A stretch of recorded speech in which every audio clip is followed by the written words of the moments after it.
Check, check, check, check.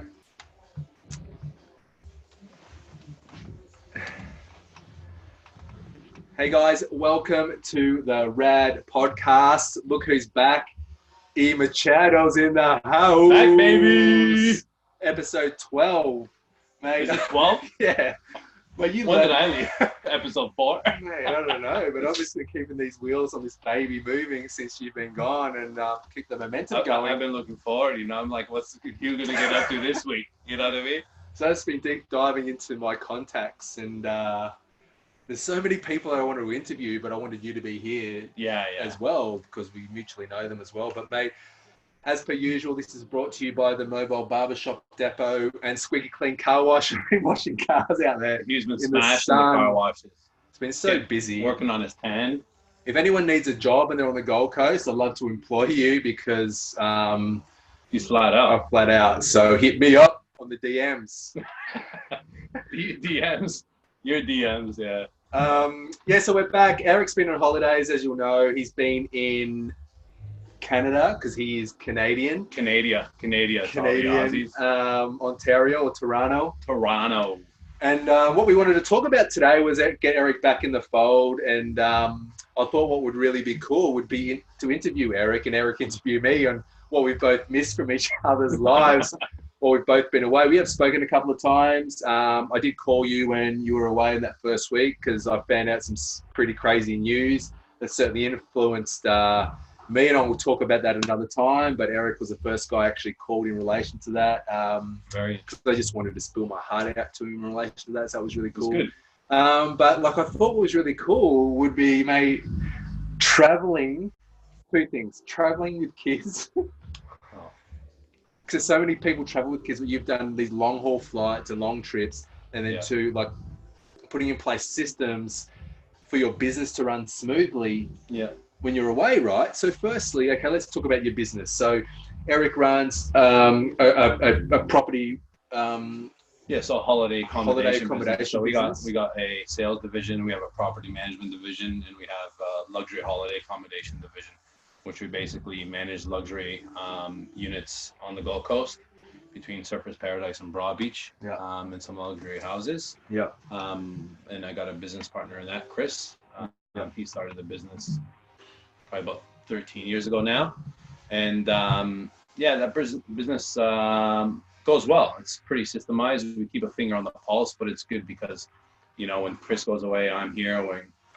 But you're both away at the same time. I go away. He's here, but how's that place running? Sometimes our holidays overlap each other. But we got really, really good staff. We got really good team members. We got an amazing GM that keeps a finger on the pulse in the business.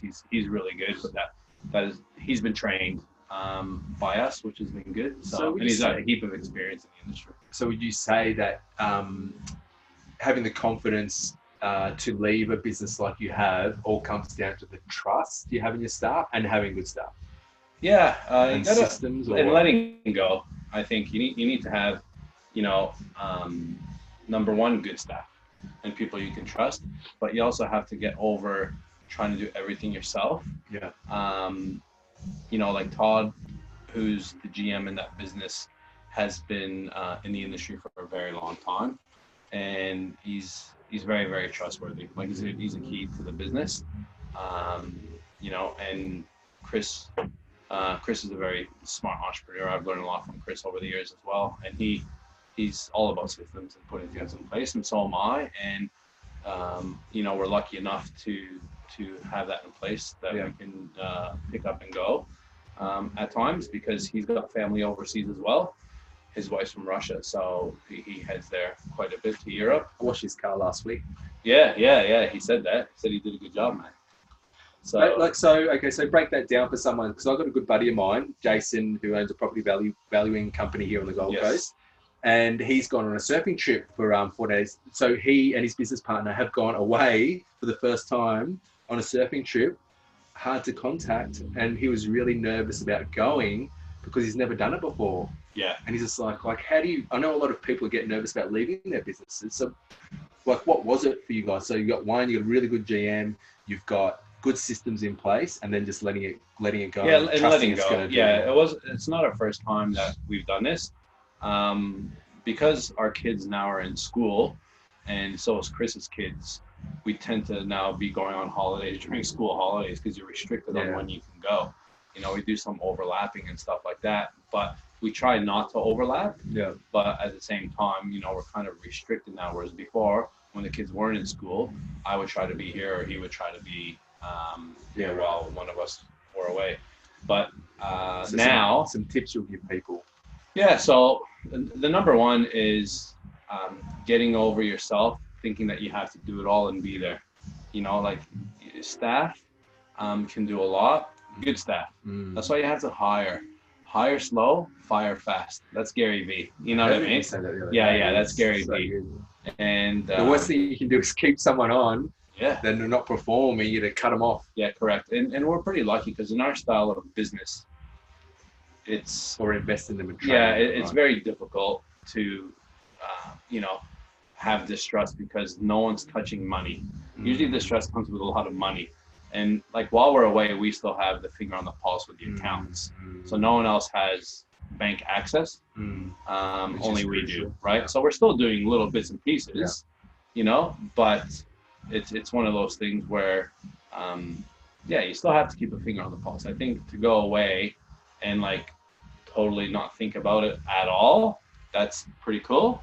But in any of the businesses I'm involved in, you still have to, you know, keep a finger on the pulse. I'm a big believer in that. And do you have like cameras and stuff at the office? Or is that going no cameras? No cameras, but I have friends that have businesses that have cameras. Yeah, everywhere. MX still. You know, MX store will have cameras, but that's more for security reasons, not so much for watching staff. But I have another friend that has cameras in every position that can actually watch staff, and he'll pull them up. Someone's, you know, not doing well, which is that. Crazy, isn't it? Like it's a little bit.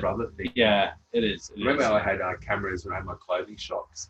My mum was super cautious in relation to that, so I had these cameras above the till and shit. But you'd have to because it's a different style of business. You're dealing with stock. Yeah. Right. Like at the end of the day, how are you going to control somebody from stealing a $400 pair of jeans? Yeah. It's very hard to do. You know, it's very difficult to control. Where we have no physical stock. Like we have units. The only thing that, you know, people could do would be to, you know, use a room for a night or for a weekend, you know, that's available, one of the staff. But, you know, we do our job so well that, you know, our occupancy levels are that high. They wouldn't even have a chance to get into the units. So. Yeah. So letting it go, having good staff, and what's the other one? Letting it go, having good staff. Trust. And trust. Yeah, trust. Yeah, so that's really interesting, mate. And then, so traveling with the kids, like how was? Yeah, to be honest with you, we're very lucky because we've traveled a fair bit with the kids now.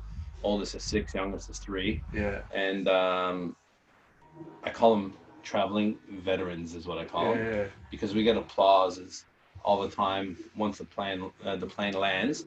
You know, anyone that's around us straight away when at the beginning of the flight, we sit down and you got a 6 and 3-year-old and you got, you know, the single people looking going like, oh shit. Yeah. I got 13 hours with these kids. And then by the end of it, they're like, wow, I can't believe how good your kids are. I've had. Yeah. So headphones, very good headphones. They got these big, you know, Mickey Mouse and Barbie headphones. Yeah. And actually not really on the iPad, to be honest with you. They're watching movies. Yeah, they're watching kid movies. They eat, they sleep. The only thing is this last trip is my oldest one, literally on the flight from Vancouver back to Australia. So about a 14-hour flight. Used the toilet literally 10 times. Oh my God. And I think it's because like it's fun for them for some reason.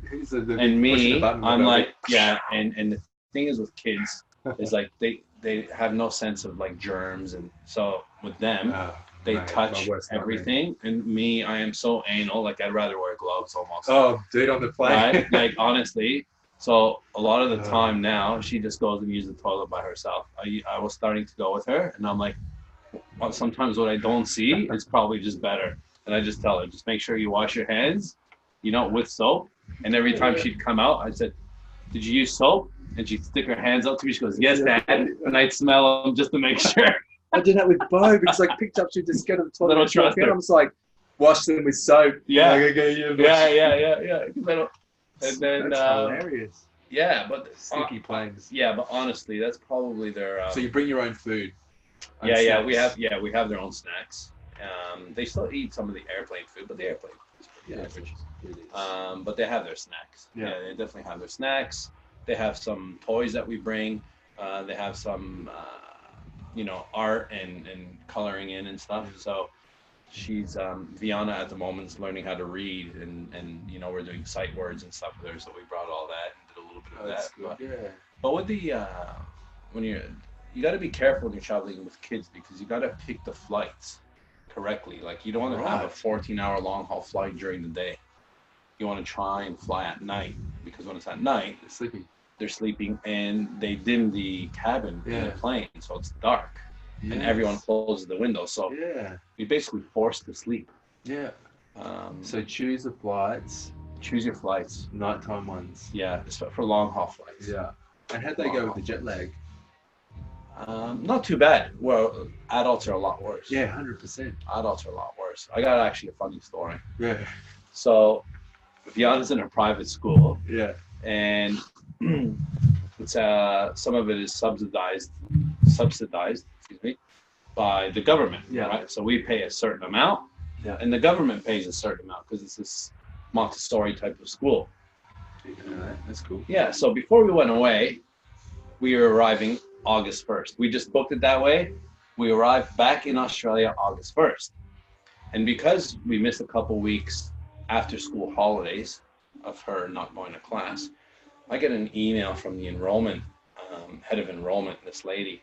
And she's like, just so you're aware, our census day for the government is on August 2nd. They're coming in on August 2nd. And basically the enrollment form means however many kids are there, that's what we get back. So in regards to the funding, which is $7,500 per kid. Yeah. I said, okay, so what are you trying to say? She's like, well, if she's not back on August 2nd, we need to charge you $7,500 because we're not going to get the funding. So you got to pay it. So, and I didn't even know this, right? So I already booked the flight back August 1st, which is a Thursday. So I'm like, I told my wife, I said, listen, just so you're aware, I'm not going to pay the $7,500. So if we're delayed, we're pulling her up. That's what I said. And my wife's like loves this school. Like it's a pretty cool school. We're actually at the best. Yeah, it's a funky, cool Montessori, a bit alternative, something totally different than your generic schools. Anyways, it was funny because we're in Vancouver, right? And we're waiting for our flight. Oh no, sorry, we're in Toronto, waiting for a flight to Vancouver. And then in Vancouver, we have a 2.5-hour layover for the flight to Australia. So we're in Toronto. They start boarding the plane. All of a sudden, Air Canada hostess comes on the PA and says, we have an issue with the plane. We have a minor maintenance issue with the plane. So half the plane that was already half the people that were already on the plane had to come off the plane. And I'm thinking, okay, this might be interesting because I'm already thinking we have 7.5 Gs, you know? Yeah. And so basically, there's about a 45-minute delay, and I'm starting to think, okay, 2.5 hours, 45 minutes, that's an hour 45 layover. I'm starting to think, oh man, this can go pear-shaped very quickly now. And out of all the times we've traveled, this never happened. I'm like, come on, please. Anyways, long story short, that worked out. We arrived on time. We arrived on Thursday, and she has to go to school Friday. I would never send her to school Friday. Right? She would just, because we're all jet lagged. Yeah.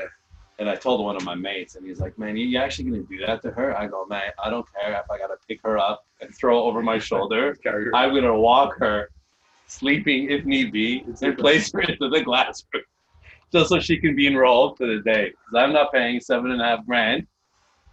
But anyways, they're like, yeah, it's in the parent handbook that we give out every year. And it's like, who reads those? Who reads parent handbooks, honestly? No, you know what I mean? So that was very interesting, mate. But you got out of it. She got enrolled, and I don't have to pay the extra $7,500. There you go. which was cool. So. That's cool, man. So the traveling experience, your tips there are make sure you book the night flights, the long haul. Yeah, book night flights if they're long haul. iPads, good videos. Yeah, definitely have good definitely have good headphones. Make sure that you bring your kids' favorite snacks, not too much sugar. And then my kids with sugar. Well, my oldest, once she's on sugar, she's bouncing off the walls. So you got to be careful what you give them. And hand sanitizer. Man, honestly, hand sanitizer, and just when I can't touch. When if I go to the service station and I touch the thing, I ran out of hand. I bought some, and I put it on my hands. I can't touch the fucking. Like honestly, like when I'm in, public places and using toilets and stuff. That's why I love the malls, especially the new malls. Because there's no doors. It's all and they make it that way on purpose, right? You walk in, it's like angled walls. I used to get in and out of the toilets, just touching my dick. Yeah, it's so true. It's like in and out. So true. But that's cleaner than anything. But honestly, like on the ones that you have to open up a door or like a little handle, like my pinky, man. Honestly, because I'm like, this is the way I think. Okay, I'm like, okay, so if I'm going to be eating something and I'm going to be eating chips or fries in Canada or whatever, right? I'm going to be touching it most likely with these 3 fingers, but not my pinky. So the pinky's the one that just gets smashed. But the worst, my fucking pinky. What's even funnier, like you wash your hands and you're going to turn the tap off. I know. You're touching the tap that everyone's touched. And then there's those new Dyson. There's those new Dyson Air things. So I'm like, you're trying to be, and then all of a sudden it touches, but you're like, no, because you're looking down and honestly, in those dryers, you're looking down, and there's pubic hair and this shit in there, you're like, tell me something, man. When you take your piss in a guy's trough or urinal and there's this chewing gum and pubes in there, I'm like, who spits the chewing gum? Yeah, and who has pubes? These days, honestly, man, it's 2019. Number 1. Honestly. But who does that? Right. It's taking a piss, shakes something. Has a spit. There's a spit in the gum. I was going to leave that there. Honestly. Someone can dig that out. That's the worst, man. Then they have to come out and there's shit all over the towel. Man, it's ridiculous. The best is I love it when a toilet has the paper towels, because I'm like, I've got 5 paper towels, dry my hands, turning on the tap with it, opening the door with a paper towel. Oh, man, like when I take Viana or Genevieve, because my wife and I argue all the time. So when the kids got to go to the toilet, and our kids go to the toilet a lot. I don't know what it is, but they like going to the toilet. So 10 minutes. And I'm like, babe, you need to take them to the toilet, because the men's toilet is disgusting. The women's toilet is probably not as bad because women sit down anyways. Like men's toilet, there's more urine all over the toilet seat and the floor than anything. But sometimes, like Jen's like, oh, I want a break. Like I've just taken them 5 times, so I'll go and take them. Right? Yeah, and then I go to the toilet, find one that's not bad. I never toilet paper. I'm like to the kids. They're like, why are you using? I'm like, no, and then I'm basically, you know what I mean? Laying it, laying it all around. 100%, man. They don't know. They don't know. They'll touch this and touch that. That's why shopping centers are so good. Because they've got the kids' toilets. Yeah, that's the best. When you're in, I'm on a plane too, man. The plane's and it's tight in there, man. Tight. Honestly, it's ridiculous, man. I'm laying. Even if I'm in the bathroom, I'm laying toilet paper down. Oh yeah. Doing half the squat. Yeah, half the time I'm doing the stand. I'm just squatting, man. I'm just like mid-air working on my quads. It's like a quad workout. People just piss in the aim it and shoot. Yeah, and then how about the people that go in there barefoot? The fuck? Barefoot in the bathroom. Yeah, barefoot in the plane. Yeah, it's great. Whoa, my God. And then I just seen an article. Man, on news.com. Some woman or man getting caught using their toe like this, changing the channel on the TV in the airplane. Airports and airplanes, mate. Like people just like lose all sense of like morality in those places. They just roll in and they fucking free for all. It's sick. So that was good. Trip was good. But did you train over there? Yeah, this is the thing that kills me, right? Because you're on this. So I don't know if you guys remember now, but before I went, I was like training 4 or 5 times a week, 4 or 5 times a week, eating like You trim. heavy. Yeah, I was very, very, very trim. Now what happened? And I'm like, you know what? I'm gonna stick to it. Jen and I were like, Join the gym. Joined the gym. First week, eating healthy. Went to the gym 3 times.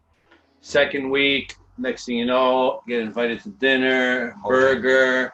Next thing you know, pizza. Next thing you know, full blown eating everything and anything. No gym. 4.5 kilos. Okay. Which people say is not bad, but I'm telling you, from where I was, like, mate, you were really trim, mate. Yeah, but I was like in my mind. Yeah. In my mind, I was telling myself, right? Yeah. I deserve it. And you did deserve it, buddy. But now I'm getting back into it. Getting back into shape. Yeah. But when I first got home, everyone was worried. They're like, "You've got skinny face, man. You've got skinny face. You're not eating." Because straight away, when I start to trim down, it's like straight out of my face. Yeah. You know? So I did the same thing, mate. Like I went to, so when Ange and I went to New York for our for a legal conference there, we got engaged there, but we're no longer together anymore. But so I did the same thing, and this is me eating a cheesecake. It's like I don't look person, like man. that. No, but it's a difference. I was 100 kilograms then. What are you now? Same thing. I'm like 86. But then this was me after a moment of realization. I can't be that guy anymore. That's when I started my health and wellness journey. And this was just before our wedding. That's like next level. Is that like as fit as you've ever been? That's as fit as I've ever been. And what were you doing? CrossFit and eating when paleo was a full craze. Yeah. I was eating paleo and doing CrossFit. Yeah. And which is 2 things. What's the 2 things? Proper, right? Eating well and exercise. Well. Yeah. When I ever coach Can't do one clients, without the other. no, and that's the thing. But you cannot imagine if you didn't do what you did over there. It would have been a worse experience. I know, but how much fun did you have? I had amazing fun. Don't get me wrong. But like I love food. It's part of my culture, European background. But what if you weren't just eating salads? Yeah. No, I wouldn't have been as happy. But I'll tell you, I was lethargic. 100%. I wasn't waking up early in the morning. I was sluggish, you know. And now that I'm back, it's been a week. Been back to the gym? I haven't been back to the gym yet, but I've been eating healthy. Like honestly, I've been eating healthy, and I've made a choice in my mind already that Monday coming is going to be the start. I'm going to keep you accountable to that. Yeah, Monday, and then Friday I already have it booked in to meet with Liam, who's the personal trainer guy that we Get you hired. back on track. Yeah, and so 4 kilograms, 4.5. 6 weeks. But we did a 3-day juice cleanse when we got here. Oh yeah. So just juice for 3 days, and I lost 2.5 kilos in 3 days. But again, I probably put on another kilo or so just from eating food. From eating, yeah. So I think a really cool thing a lot of people put themselves down and come from a place of like regret and remorse from going on those holidays when they come back and they've enjoyed themselves so much, right? And they think, I should never have done that. But in the moment, that served you eating well, because what did it do? You had the best time, best memories, the best relationships and conversations come around, and the family come together, and you just eat and drink and have the best time. It's amazing how much. It's amazing how much food brings happiness. 100%. And experiences. Like if you talk to anybody that has traveled or been anywhere or do anything, one of the first relations they have to that experience is the food.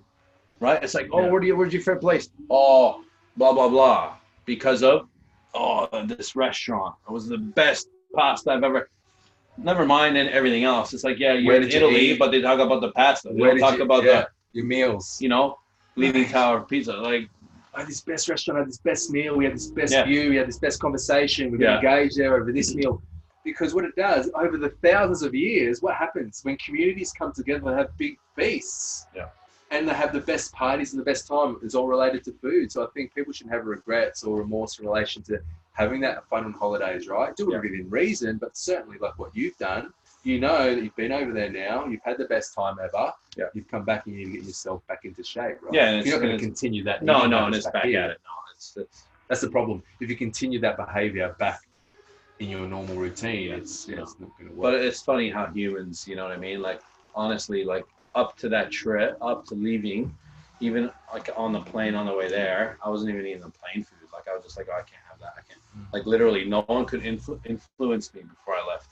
On the way back? No, on the way there. On the way there. Like the cookies and the biscuits? Nothing could influence me. But on the way back. Maltesers. Yeah, on the way back, it was kind of like, oh my God, this is the last time I'm going to have this for a while. So eat more. Yeah. You know what I mean? It's like a squirrel hibernating, collecting food for the winter. So enough about me. What about you? 6 weeks. I come back. We're at the barber shop. I just get a haircut. Hugh's finishing washing some cars. And he's like, bro, look what I've been up to. Yeah. Look at this. Because he's working on some cool products that he's going to be launching online. So he's like, check this out. Check this out. I'm working on this product. Check this. I'm like, bro, has it been 6 weeks or has it been 12 months? Like, the amount of work you've done, that's unbelievable. Yeah, don't forget about that, mate. I feel like everything's moving quite slowly for me. I've been working on this stuff for such a long time. And I shared a picture of my Instagram stories actually a week or two ago in relation to this swimming brand that I'm doing with one of my really good buddies who lives in New York. And mate, this thing's a game changer. Like, honestly, a game changer for the swimming industry. And I can't wait till you release it. Like, so close. There's so game much changer. passion put into it. Like, it's game changer, mate. Like, I live and breathe. So people don't realize, like, turn that industry on its head. And you know what's really funny too, mate? Like, I have dinner with mum all the time and dad, and they're like, well, what are you doing, Hugh? Like, to be honest with you guys, I wash cars Fridays and Saturdays because I've started a business and I feel like I need to be committed to this business. And to Joey, who owns the place, I want to finish and finalize something. Do you know what I mean? I just want this to be another thing that I dabble in and then I forget about. Yep. Like, even though I don't have to wash cars, I want to be here and wash cars, mate. Because it's a business and I make money every day. I turn up and hopefully at some stage I want to hire someone, and I can now and get them work, but I'm committed to it. Yes.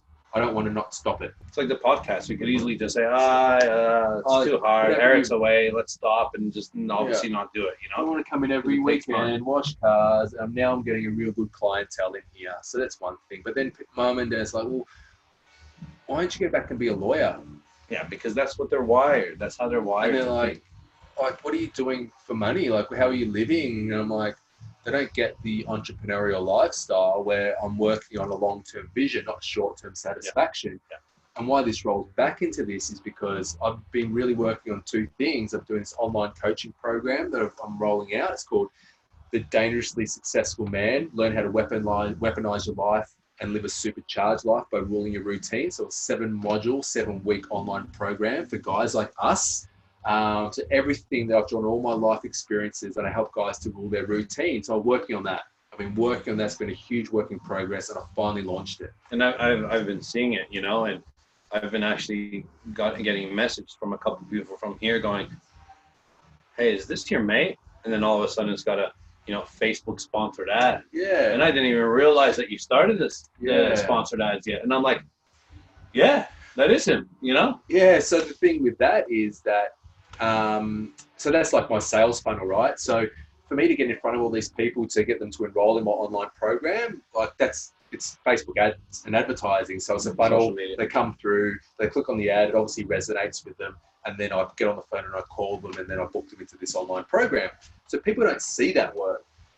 People just think, oh, what are you doing? So I'm doing that. But the really cool thing that I've been working on, mate, is, and you initially were a huge influence with this as well. Like, I was always looking for something as like a creative outlet for me, right? And I think with what I'm doing, I've always wanted to build like, everyone knows my story. Like, I've had a clothing label when I was at university, designed all my own clothes and stuff and sold them through all these stores throughout Australia. Then I had a clothing store, retail outlet.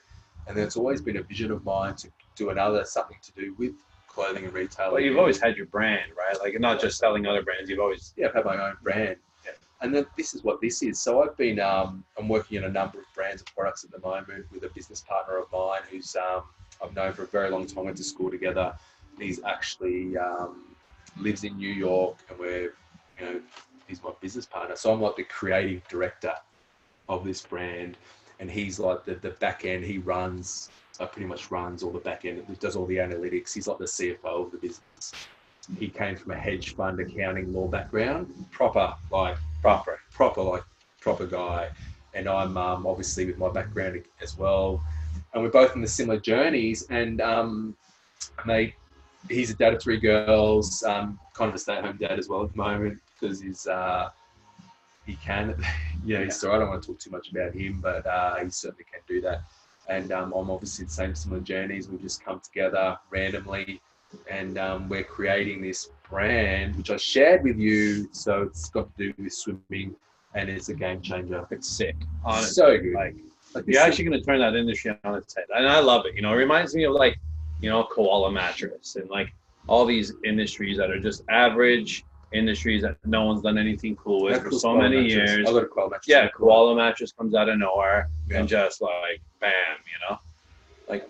But it's hard work, it's dedication, it's commitment, it's believing in what we're doing is going to be a vehicle for change, a vehicle for financial freedom. And I think it's just having that belief and dedication. There's so many times we've spoken about, I don't know if I'm going to do it, mate, I'm just dabbling. And now to get the products back in my hand, real life shit, you're like, and not getting distracted, right? Like, and that's what I have a hard time with is distraction, because like for some reason, like I'm always getting attracted to these different opportunities and people coming to me with ideas, and then I see something online and then my mind starts going, but you got to just say no. It's what you say no to, I think. It's very important. It's very important what you say no to, and make sure that what you're doing, you're passionate about, and that's one of my biggest things now moving forward. Anything that I ever get involved with moving forward, 1, I need to be passionate about it, and 2, it needs to be revolved with online.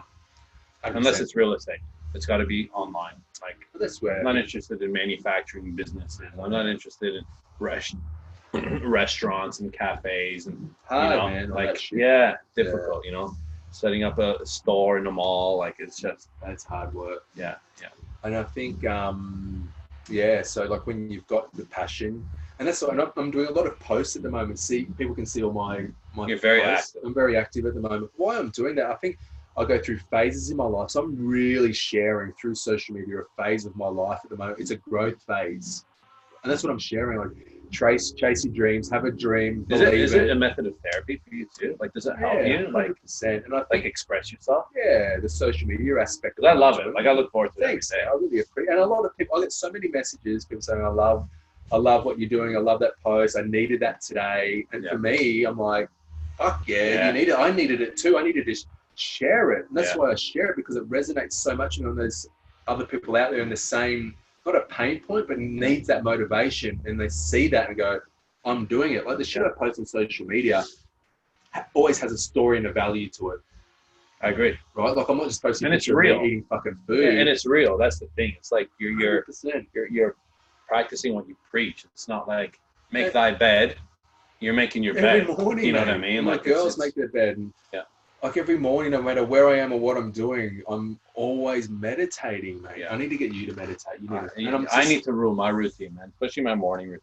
And it's easy to do. Like, then the thing is, you just commit to it. I've got coaching clients now that were a bit, your morning routine, and now they've got it, and it's like, how did I ever not do this? I'm like, whoa, like I'll get up a little bit earlier than you normally would. Yep. Meditation's such a huge, because I can't meditate. I've done it. I find it really weird and strange just sitting in silence. Yeah, it is weird. Yeah, it's supposed to be weird. It is meant to be that. But if you push through, do 10 days, do 20 days. I'm doing 120 something days now, mate. And I think I'm certainly not enlightened, but I'm certainly more conscious. Yeah, it's amazing. Like the consistency. It's all about consistency. Like I follow another guy on Instagram, and he's a local guy actually from Sydney, and he's committed to run 7 kilometers every day. And 7 kilometers is not a small amount of running. And he's doing that? Right, he's like 200 something days in, and every day, and he's traveling. He's going here. He's running every day. Whether he's at a gym, documenting it. He's documenting it every day. He posts it every day. Shows him in the sweat sesh. You know, like I'm like, Well, that's the thing too, mate. Like that's why, why do I poach my stretching routine? Yes. Is to show people that I actually practice what I preach. Yeah. Why do you fast? Because that's how I eat. Like, why do you journal? Well, that's how I can deal with the shit that's going on. Right? I love it. I love it. That's why. And why do I meditate? So I can turn up and be the best me I can. Be the best buddy. Be the best, be the best dad. Like without that morning routine and those tools, I wouldn't be showing up as I am. Like I think there would have been a different Hugh showing up, but I think that's. I agree. I mean, you've been dealing with a lot of stuff in your life as of late, and like you say, new Hugh is handling it this way. Old Hugh, what was it? The bike. When someone stole your bike, I love that post. Old Hugh. Okay, I'm gonna find that. Old Hugh. Down. I laugh. New Hugh. I hope they needed it. Hoping now they're on time for wherever you needed to go. You got a new bike yet? No, I need to get one. I'm gonna buy one for like $100 off Gumtree. I'll probably buy my old bike back for $100. Old Hugh would have just stolen another one. No doubt, right? I fucking rolled around there and stolen that. But mate, but you adopt that approach to anything. Be consistent. Be passionate. Show up every day for your business, your kids. I know about it. Us as humans, man, and I'm experiencing it right now. We're odd creatures, man. Because odd. What were we talking about the other day when we said odd? For 6-7 weeks straight, man. Gym. No one could touch my eating. You were so good. Now, now it's all mindset now. Now it's hey, Monday, gym. I should have already started the gym. When I got back a week ago. You know what I mean? I should have already. Yeah. Now I'm getting on the eating now, which is great, but there's still no excuse. But so what has been the excuse?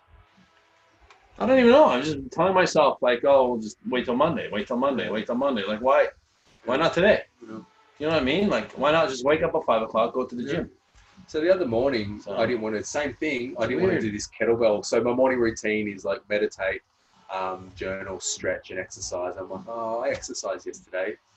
I don't want to do it. And then I was just sitting down about to have breakfast. I was like, just fucking exercise. So I grabbed the kettlebell and I pumped out a 15-minute kettlebell flow. And I was like, that's 15 fucking minutes. And you feel so good. So good. Just do it. It's so funny because when you go back to the gym, after that first session, you feel so good. You're just like, why do you ever stop? It's so good for you and you feel so good. Yet what's easy to do is easier not to do at times. It's your brain, right? Your brain. It is your brain. It's all brain. It has nothing else to do. It's all brain. It never wants you to do anything hard. It always subconscious. Okay, let's get this. Go back to an old pattern. So get this. So I've got to physically cold call all these inquiries that I get from my online coaching program. Pick up the phone and call them like you experienced when you came to Australia, calling all those builders. On one of those first podcasts. Right. So I've channeled that. I'm like, if Eric can fucking do it, I can do it. Yeah. And I'm like, okay, I can't get my phone out. I'm going to call the first guy. I'm going to go take a piss. I was going to get a drink of water. I might just check Instagram. Making excuses. And then I'm like, Hugh, what are you doing? I've got the number dialed on my phone and I'm taking a piss, getting a glass of water, having some chips. And I'm like, mate, sit down and call. And I'm like, boom, call. I'm like, okay, I can do this. Yeah. The next phone call.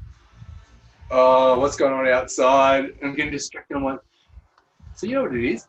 And I was reading some books and listening to other podcasts. It's your brain's way of, they don't want you to do anything hard, whether it's making phone calls, making your bed, going to the your gym, brain. Everyone's brain, making them. Because how many times does your brain start making excuses? I don't want to have a cold shower in the morning. Just have a warm one. Yeah.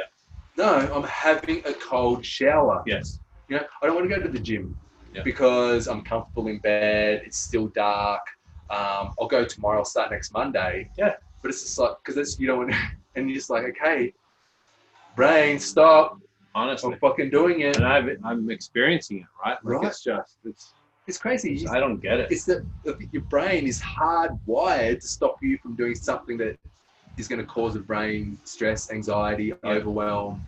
But you just got to push through it. I think a good thing, that's why I have cold showers every morning. Because every morning I'm having a cold shower. I never want to have one. I hop under. I'm like, 1, 2, 3, turn it on and just jump under with the cold. But then I'm like, if I can handle that, then I can make a phone call. Yeah. If you can handle that, you can go to the gym. Correct. you've accomplished something that's like you've never wanted to do. So that's why I call it shower. I agree. Just segue back into it because I know every morning if I accomplish that, I can accomplish whatever it is in that day. Yeah. Does that make sense? Yeah. And so, I agree. I just still find it odd, Like it makes sense to me, but it's just still we make ourselves, I do it all the time. We all make do it. things so difficult, Just you and your brain just taking the easy way. Oh, I'm just going to check Instagram instead of doing that thing. I'm just going to jump on. And like I'm checking Instagram a lot lately too. Me too. I've gotten a bad habit of doing it. How do I control it? Remember I was carrying the book around and trying to read it, and I was doing that, and now I'm just like, the other day I sometimes I hop from Facebook to Instagram and just seeing what people are up to, and then. So the other day, but what is it? What is it? It's a habit, and what you're doing is you're removing yourself from the reality of this time now, and you're distracting yourself with the not reality. Because distracting is nice. You're getting this dopamine hit. It's like eating chocolate. You're just having this immediate hit of just fucking mindless scrolling. And the other day I was like, so I've hidden my Instagram inside a folder to stop it. The other day I'm like, open. And I'm like, what the fuck just happened then? And I stopped myself. So we're going to keep each other accountable for that. Yeah, we do. So in the morning, check it, because I want to check it to post all my morning routine. Yes. Check it and post some shit. And then in the midday, just check it to check in. And then in the evening. Because, you want to use it to post stuff on your feed, right? But then all of a sudden it's like. You're in. You're distracted. You're in the vortex, man. How do you get out of the vortex, You have to be mindful about it. That's what I'm saying. So I've hidden it in folders, and then I'm just going to be conscious around it, bro.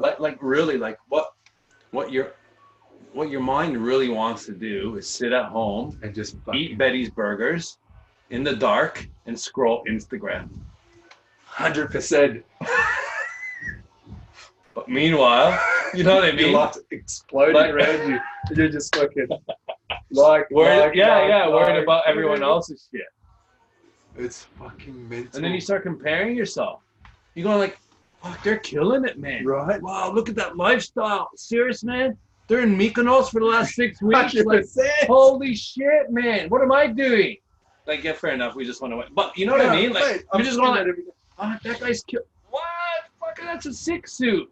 Fuck, I've been wearing jeans and a t-shirt all day. Fuck it. What? Man. Dopamine hit, distraction, your mind just wants to do brain numbing shit.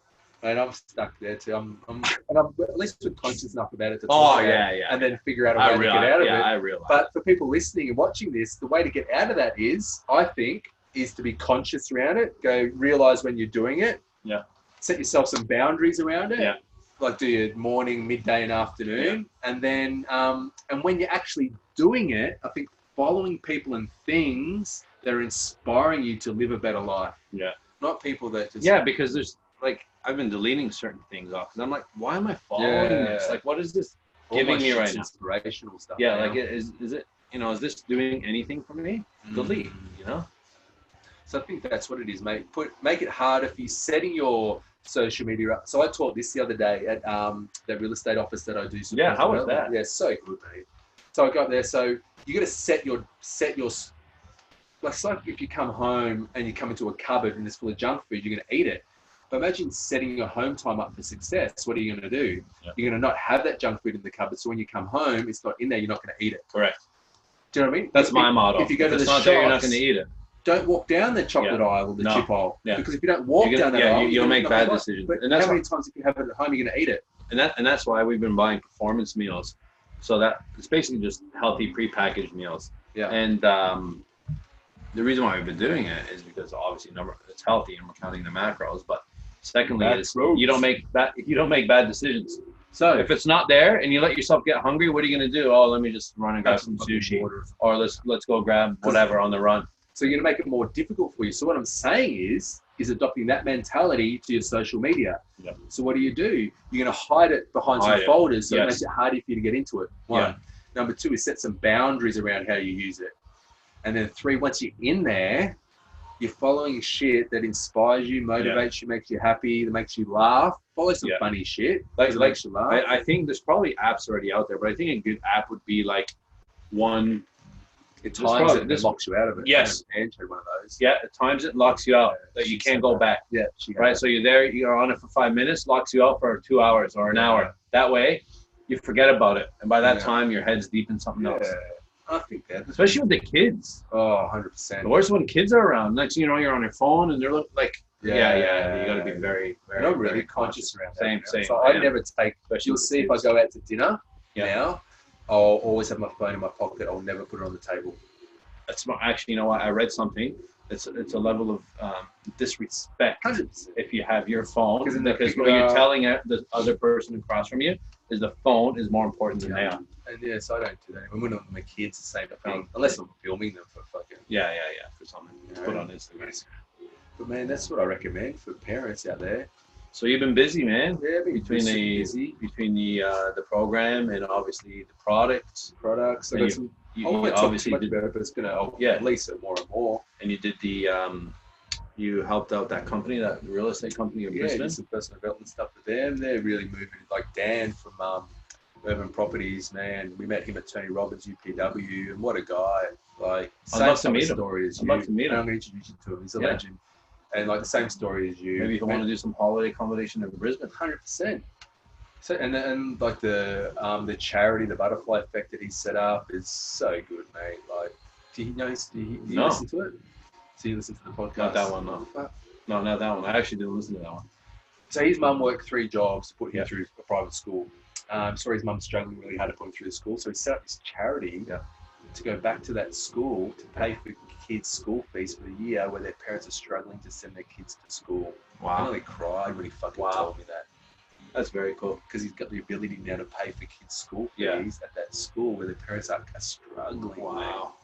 So I'm going to somehow get involved with that, cool. Mate. Yeah, giving back. 100%. I wish I'm going to get to a position where I am, but man, like I really want to do something with mental health and mental illness. Obviously, that's close to my heart with my mum. So I want to do something like that, you know, and it's pretty tithing, philanthropy. Yeah. I mean, we learned it with the MJB stuff, right? Yeah. And what else is happening, buddy? I'm just glad to be back, get back in the routine. It's winter time, blue sky every day. You know, it's unreal. Like, it's good to be back. Good to be back in the podcast. I've been missing you. Yeah. And I was recording live during the podcast. So just glad to be back, man. Glad to be back in the mobile barbershop, back in the seat, and during the podcast. So you know. Yeah, mate, it's good to have you back, buddy. Like, I've certainly missed you, and I've missed this. People have been messaging me going, when's Eric back? Joey's like, when are you going to come back and film in here again? I'm like, we've got our stuff together. So we've got some really cool interviews coming up, actually. We've got a guy he's made like $100 million business. Oh, yeah. Legit, proper. He's in the US. He's going to the US at the moment. I touched base with him, so he's back at the end of the month. So that'd be amazing. And he's a humble guy too, man. Really, so we've got some really cool podcasts lined up over the next few weeks. So make sure you keep tuning in. We're super excited that we're back. Make sure to follow us _Eric Machado, MACHADO _ and then me at Hugh Simpson, no P in Simpson. Sponsored by the Mobile Barbershop Depot. It'll be super. If you like it, share it on Instagram, share it on podcasts, review us please on iTunes, and share the shiznit out of it. I hope you got some value out of this podcast today. Well, we hope you have. It's been enjoyable filming this again. We've got a new system set up now how we're recording this. Yeah, we tend to make things a little bit difficult, I think, humans, as we just spoke about. So, excited to be back. And so 3 big takeaways from you being away. I think. What are you most grateful for from being away? Let's reframe that. I'm grateful for family. Yeah. I spend so much time with family. All our family's in Canada, so you cherish every moment with them. And it's sad to leave. You know, like it's there's a lot of tears when we leave. You know. We don't hold our emotions in. That's one. 2 is make sure that you live in a place that you love to go back to. Oh yeah, I like that. Like honestly, think about what you're doing with your life right now. Yeah. I have a lot of friends that are, just stuck in the rut doing the same thing they've done for the last, 10, 15, 20 years. And, make a change. No one's going to do it for you. No one is going to do it for you. Make sure that you're living, your best life as much as possible. Yeah. And number 3, a big takeaway is try not to use the toilets in the airplanes too many times. And bring hand sanitizer. And use your pinky. Brother. Use your pinky. Good to have you back. All right, bro. Pleasure as always. Tune in. That was good.